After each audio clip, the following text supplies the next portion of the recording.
Oke, coba bayangkan situasi ini deh. Ada seorang manajer, super sukses, ya, baru aja merekrut bintang dari luar. Wah, kinerjanya luar biasa pokoknya.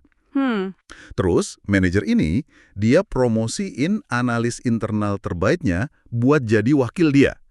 Kelihatannya kan, wah langkah cerdas banget ya, strategi yang solid gitu.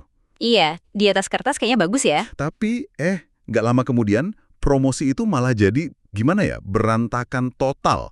Pekerjaan penting jadi terbengkalai, keputusan mandek, tim di bawahnya mulai frustrasi.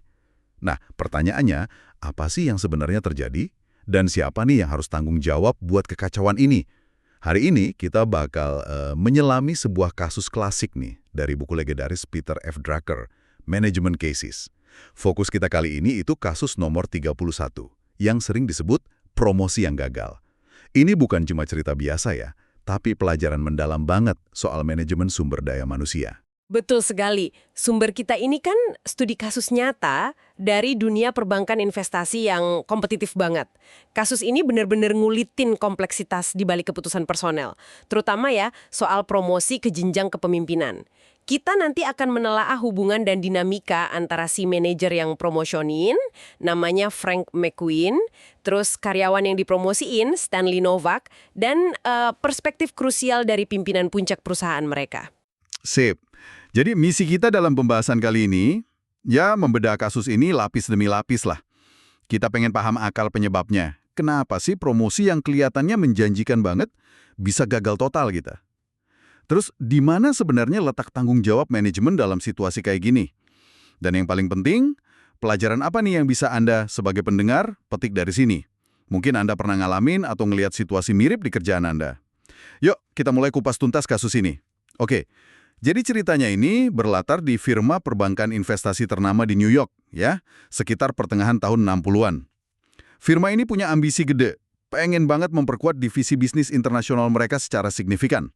Nah, karena mereka ngerasa belum ada nih kandidat internal yang benar-benar pas buat mimpin ekspansi ini, mereka ambil langkah berani. Rekrut orang luar, seorang bankir pengalaman, namanya Frank McQueen. Dan langkah ini ternyata, wah, sukses besar ya. Banget, keputusan rekrut McQueen ini tepat banget. Dia bawa angin segar, hasil nyata. Cuma dalam 2 tahun, McQueen udah melesat jadi mitra senior, duduk di komite eksekutif, dan yang paling penting, bisnis internasionalnya tumbuh pesat banget di bawah dia. Saking pesatnya, McQueen jadi ngerasa kewalahan. Dia sadar butuh wakil, tangan kanan lah buat bantu dia ngelola departemen yang makin gede dan kompleks ini. Nah, ini dia nih dinamika yang menarik. Justru kesuksesan McKinsey sendiri yang bikin tantangan baru, kan? Iya, betul. Pertumbuhan pesat yang dihasilkan itu nuntut adanya, ya, struktur organisasi yang lebih baik, pembagian tugas lebih jelas, delegasi wewenang yang lebih efektif di departemen internasional itu. Jadi, kebutuhan wakil ini ya konsekuensi langsung dari suksesnya dia. Terus, siapa Epipeni McQueen? Nah, pilihannya jatuh ke Stanley Novak. Novak ini bukan orang sembarangan loh di firma itu. Dia analis kepala, dikenal brilian banget, tajam, dihormati banyak orang. Bahkan ada catatan menarik nih, Novak itu salah satu orang kunci yang dari awal dorong firma buat serius garap bisnis internasional. Dan lebih dari itu, dia juga yang rekomendasiin firma buat rekrut McQueen. Mereka berdua juga punya rekam jejak kerjasama yang baik sebelumnya. Wah, kalau dilihat sekilas ini kayak skenario ideal ya.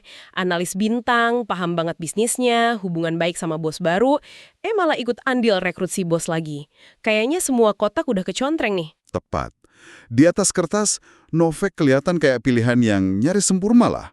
McQueen pun yakin banget, bahkan sampai janjiin Novak posisi mitra firma kalau dia berhasil jalanin peran barunya sebagai wakil kepala departemen internasional. Harapannya tinggi banget pastinya. Tapi ya namanya juga realita ya. Iya, seperti yang sering terjadi dalam hidup dan bisnis ya. Kenyataan berkata lain. Ekspektasi tinggi itu nggak terwujud. Stanley Novak, ternyata nggak berhasil jalanin peran barunya. Alih-alih bantu McQueen, kehadirannya sebagai wakil malah bikin masalah baru. Pekerjaan penting nggak selesai tepat waktu, pengambilan keputusan krusial sering ketunda, banyak deal bisnis potensial jadi menggantung gitu aja, nggak jelas. Ironis ya jadinya. Banget. Situasinya jadi ironis. McQueen, yang harapannya beban berkurang, Malah harus kerja lebih keras dari sebelumnya buat nutupin kekurangan dan ngatasin masalah akibat kinerja Novak yang nggak efektif itu. Satu hal yang perlu dicermati di sini itu jangka waktunya ya. Kasus ini nyatat kalau McQueen ngebiarin situasi ini jalan selama 18 bulan sebelum akhirnya diambil tindakan tegas. 18 bulan itu, wah lumayan lama loh di dunia bisnis yang geraknya cepat. Betul, 18 bulan. Itu hampir 1,5 tahun. Menurut Anda nih, apa ya kira-kira yang bikin manajer kayak McQueen yang kita tahu sukses dan cakap, nunda begitu lama buat ngatasin masalah yang jelas-jelas ada di depan mata? Ini fenomena psikologis yang cukup umum sih dalam manajemen. Ada beberapa kemungkinan ya. Pertama, mungkin ada keengganan buat ngakuin kalau keputusan awal kita, apalagi soal orang, ternyata keliru. Ngaku salah, apalagi milih orang, bisa kerasa kayak ngaku gagal secara pribadi kan? Iya, benar juga. Kedua, bisa jadi ada harapan. Mungkin harapan yang naif ya kalau situasinya bakal membaik sendiri. Mungkin Novak cuma butuh waktu adaptasi lebih lama, gitu pikirnya. Ketiga, mungkin ada faktor hubungan personal juga. Mengingat hubungan baik mereka sebelumnya, McQueen mungkin ngerasa nggak enak atau segan buat konfrontasi yang sulit. Atau ya bisa jadi kombinasi semua faktor ini. Tapi penundaan kayak gini seringkali malah memperburuk masalahnya sih. Masuk akal banget. Dan ya udah, setelah 18 bulan pergulatan itu, kesimpulan McQueen akhirnya bulet, nggak tergoyahkan lagi. Stanley Novak nggak cocok buat posisi wakil kepala internasional. Dan dia harus diberhentikan dari peran itu. Dengan keputusan ini di tangan, McQueen pun menghadap pimpinan tertinggi firma, yaitu Chairman and CEO, buat nyampein penilaiannya dan rencanain berhenti Novak. Mungkin Anda yang dengar mikir, ya ini langkah logis lah, mungkin pahit, tapi perlu dilakuin demi kesehatan departemen dan firma. Nah, disinilah kasusnya jadi seru banget. Iya kan? Disinilah alur ceritanya ambil tikungan yang tajam dan mengejutkan banget. Reaksi si pimpinan itu benar-benar di luar dugaan McQueen. Pimpinan sama sekali nggak kelihatan kaget atau heran dengar Novak gagal di peran barunya. Justru sebaliknya, pimpinan malah heran. Kenapa McQueen nunggu begitu lama, 18 bulan, buat akhirnya datang ngangkat masalah ini? Reaksi pimpinan ini nggak langsung ngubah dinamika ya. Ini bukan lagi sekedar laporan kinerja buruk bawahan, tapi jadi momen evaluasi buat McQueen sendiri. Herannya, pimpinan bukan soal gagalnya Novak, tapi soal lambatnya McQueen ngatasin itu. Dan kejutannya nggak berhenti di situ. Pimpinan terus melakukan sesuatu yang lebih bikin kaget lagi. Dia buka laci mejanya, ngeluarin selembar memo. Memo ini ternyata dia tulis sendiri pas hari McQueen pertama kali ngasih tahu rencana nunjuk Novak jadi wakilnya, 18 bulan lalu. Wow. Memo itu isinya catatan spesifik pimpinan bahwa dalam proses nunjuk Novak, McQueen udah ngelanggar beberapa aturan dasar yang fundamental soal promosi dan penempatan orang yang berlaku di firma mereka. Wah, ini bener-bener momen kunci nih. Memo itu kayak bom waktu yang akhirnya meledak ya. Apa aja tuh aturan dasar yang dilanggar McQueen menurut catatan pimpinan itu? Pimpinan ngejabarin dengan jelas, ada 3 pelanggaran utama. Pertama, McQueen terlalu fokus ke orangnya. Ya, si Stanley Novak ini kerekam jejaknya sebagai analis brilian, ke hubungannya. Dia nggak melakukan analisis yang cukup dalam soal tuntutan spesifik dari pekerjaan baru sebagai wakil kepala. Apa sih tugas utamanya, skill apa yang dibutuhin, temperamen kayak gimana yang cocok. Fokusnya lebih ke siapa Novak daripada apa tuntutan pekerjaannya. Gitu. Itu jebakan klasik banget ya. Kita sering terpukau sama rekam jejak orang di peran sebelumnya tanpa benar-benar bedah apa tuntutan peran baru ini, yang bisa jadi beda banget secara fundamental. Skill analisis hebat nggak otomatis jadi skill manajerial hebat. Lanjut aturan kedua. Aturan kedua yang dilanggar. McQueen cuma ngelihat satu kandidat tunggal, yaitu Novak. Dia nggak nyusun daftar beberapa kandidat potensial, baik internal maupun mungkin eksternal, buat dibandingin. Nggak ada proses seleksi yang kompetitif atau perbandingan alternatif. Dia udah nentuin pilihannya ke Novak dari awal aja gitu. Ini juga krusial. Kalau cuma satu kandidat, kita jadi kehilangan kesempatan buat benchmark, buat lihat berbagai profil kekuatan dan kelemahan. Jadi bias kan ke satu pilihan itu. Terus aturan ketiga. Aturan ketiga. McQueen nggak diskusiin rencananya nunjuk Novak sama rekan-rekan sejawatnya yang relevan di firma. Terutama mereka yang mungkin kenal Novak dari sudut pandang beda atau paham seluk-beluk departemen internasional lebih dalam. Dia bikin keputusan ini relatif sendirian, tanpa cari masukan atau perspektif lain dari kolega senior. Jadi intinya nih, pimpinan udah ngelihat ada cacat dalam proses pengambilan keputusannya McQueen dari awal. Dan karena prosesnya cacat, pimpinan udah prediksi kalau kemungkinan besar hasilnya juga bakal bermasalah. Kegagalan Novak dari sudut pandang pimpinan ya, bukan kejutan, tapi konsekuensi logis dari proses promosi yang nggak ikut kaidah benar. Ini benar-benar nunjukin betapa pentingnya disiplin ikut proses yang sistematis dan terstruktur buat bikin keputusan sepenting penempatan orang. Dan kemudian, pimpinan nyampain poinnya yang paling nusuk. Kesimpulan yang jadi inti kasus ini dan bisa dibilang pukulan telak buat McQueen. Pimpinan bilang, Frank, kegagalan Novak jalanin tugasnya sebagai wakil kepala pada dasarnya adalah cerminan dari kegagalan Anda dalam membuat keputusan promosi ini. Wow. Tegas banget ya. Banget. Pimpinan negasin kalau ngecat Novak sekarang karena kesalahan McQueen dalam menempatin dia, itu tindakan yang nggak adil buat Novak, nggak benar secara etika profesional, dan bahkan langkah bodoh dari sudut pandang kepentingan firma jangka panjang. Firma nggak boleh kehilangan aset berharga kayak Novak, analis brilian yang kontribusinya gede cuma gara-gara manajernya salah langkah dalam proses penempatannya. Ini penegasan yang kuat banget soal akuntabilitas manajerial. Pimpinan naruh tanggung jawab penuh atas sukses atau gagalnya penempatan orang di pundak manajer yang bikin keputusan itu. Kalau promosi gagal, lensa evaluasi pertama harus ke proses keputusan dan si pengambil keputusan. Bukan otomatis nyalahin individu yang ditempatin di posisi itu. Ini ngubah paradigma dari nyalahin korban, Novak, jadi evaluasi sistem dan pembuat keputusan, McQueen. Tentu aja McQueen terpukul kan ya. Tapi pimpinan nggak berhenti di situ. Dia terus ngasih McQueen tugas yang spesifik banget dan menantang. Deadline-nya ketat pula, cuma 2 minggu. Ada 2 hal utama yang harus McQueen lakuin. Pertama, dia harus balik lagi bawa rekomendasi matang yang udah dipikirin dalam-dalam soal langkah selanjutnya buat Stanley Novak. Di mana Novak bisa kasih kontribusi maksimal buat firma, mengingat gagalnya dia di posisi wakil kepala. Peran apa yang paling cocok buat keahlian dan mungkin temperamennya. Fokusnya cari solusi terbaik buat Novak dan firma, bukan sekedar nyingkirin dia. Kedua, McQueen harus nyajiin analisis yang jujur, mendalam, komprehensif soal mengapa promosi Novak ini bisa gagal. Bukan cuma nyalahin Novak, tapi identifikasi akar masalahnya. Dan ada larangan keras ya. Betul. Ada satu larangan keras dari pimpinan. McQueen sama sekali nggak boleh mulai cari pengganti Novak buat posisi wakil kepala sebelum analisis mengapa gagal ini selesai, disajiin, dan disetujui pimpinan.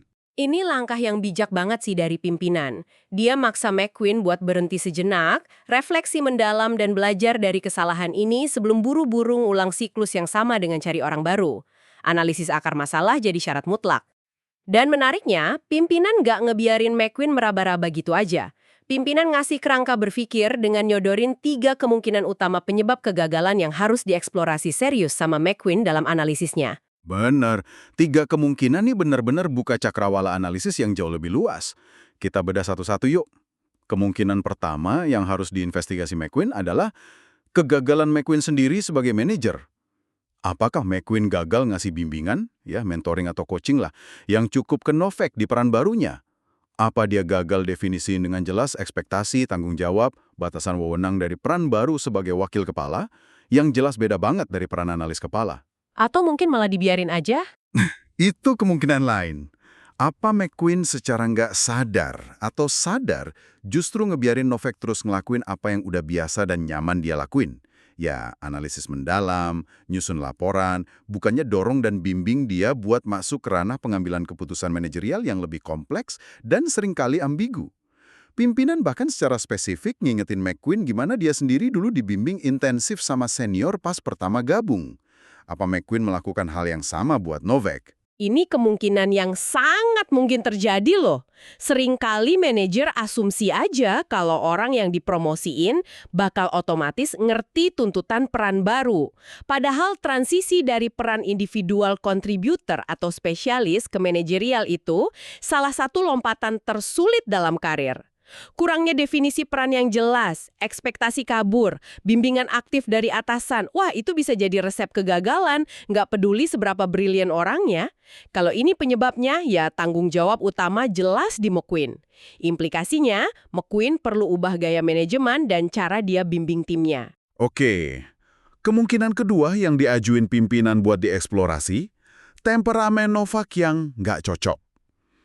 Apakah mungkin Stanley Novak, lepas dari kecerdasannya yang luar biasa sebagai analis, secara temperamen emang nggak cocok buat jenis tekanan, ambiguitas, dan tuntutan pengambilan keputusan cepat yang sering jadi bagian dari peran kepimpinan atau manajerial? Mungkin dia tipe pemikir mendalam, perfeksionis, yang ngerasa nggak nyaman banget harus bikin keputusan dengan info nggak lengkap atau di bawah tekanan waktu. Mungkin beban tanggung jawab atas keputusan yang dampaknya ke banyak orang dan bisnis secara psikologis terlalu berat buat dia. Ini nyontoh perbedaan fundamental ya antara jadi ahli di suatu bidang, subject matter expert, dan jadi pemimpin atau manajer. Keduanya butuh set skill dan seringkali profil temperamen yang beda. Analis brilian mungkin berkembang di lingkungan yang memungkinkan pemikiran mendalam, analisis data cermat, sementara manajer seringkali harus bisa bikin keputusan yang cukup baik dengan cepat, delegasi, motivasi orang lain, nanganin konflik. Sangat mungkin orang unggul di satu area tapi nggak di area lain karena beda temperamen bawaan. Pertanyaannya jadi beda ya kalau gitu? Iya, pertanyaannya jadi kalau emang ini masalahnya, apa ini sesuatu yang bisa dikembangin atau dilatih, atau emang batasan yang harus diterima? Dan kalau ini batasannya, di mana Novak bisa paling bersinar? Tepat sekali. Dan kemungkinan ketiga yang harus dipertimbangkan, McQueen. Desain pekerjaan wakil kepala yang memang mustahil, impossible job. Apa mungkin posisi wakil kepala Departemen Internasional itu sendiri yang dirancang dengan buruk dari awal? Mungkin deskripsi kerjanya nggak jelas, atau lebih parah, isinya tuntutan yang saling bertentangan. Misalnya, apa dia diharapkan jadi asisten pribadi McQueen yang selalu siap sedia, sekaligus jadi kepala operasi yang independen dan proaktif? Apa ada tumpang tindih wewenang sama posisi lain? Apa sumber daya yang dikasih nggak sepadan sama tanggung jawabnya? Jadi jangan-jangan emang kerjaannya yang nggak benar. Iya, dengan kata lain, apa pekerjaan itu emang dirancang sedemikian rupa sehingga hampir nggak mungkin bisa dilakuin dengan sukses oleh siapapun? Nggak peduli sehebat apa orangnya? Ini juga kemungkinan yang sering kelewat nih. Kadang kita cepet banget nyalain orang. Padahal masalahnya ada di struktur atau desain perannya sendiri. Organisasi bisa aja bikin posisi baru karena butuh mendesak, tapi nggak benar-benar mikirin matang-matang gimana peran itu bakal fungsi di sistem yang lebih besar, apa aja interdependensinya, ekspektasinya realistis nggak. Kalau peran punya tujuan ambigu, metrik sukses nggak jelas, atau tanggung jawab tanpa wewenang cukup, ya kemungkinan besar siapapun yang duduk di situ bakal kesulitan, bahkan mungkin gagal. Identifikasi ini penting karena solusinya bukan ganti orang, tapi desain ulang kerjanya. Jadi, dengan 3 kemungkinan ini, pimpinan benar-benar ngubah arah analisisnya McQueen ya. Kegagalan Novak nggak lagi dilihat sebagai masalah tunggal yang nempel di dirinya aja. Perspektifnya diperluas radikal buat mencakup evaluasi terhadap 1. Kualitas kepemimpinan dan bimbingan dari manajernya, McQueen. 2. Proses seleksi dan promosi yang dipakai. 3. Kecocokan antara temperamen individu sama tuntutan peran, Novak versus wakil kepala. Dan 4. Kualitas desain pekerjaan itu sendiri.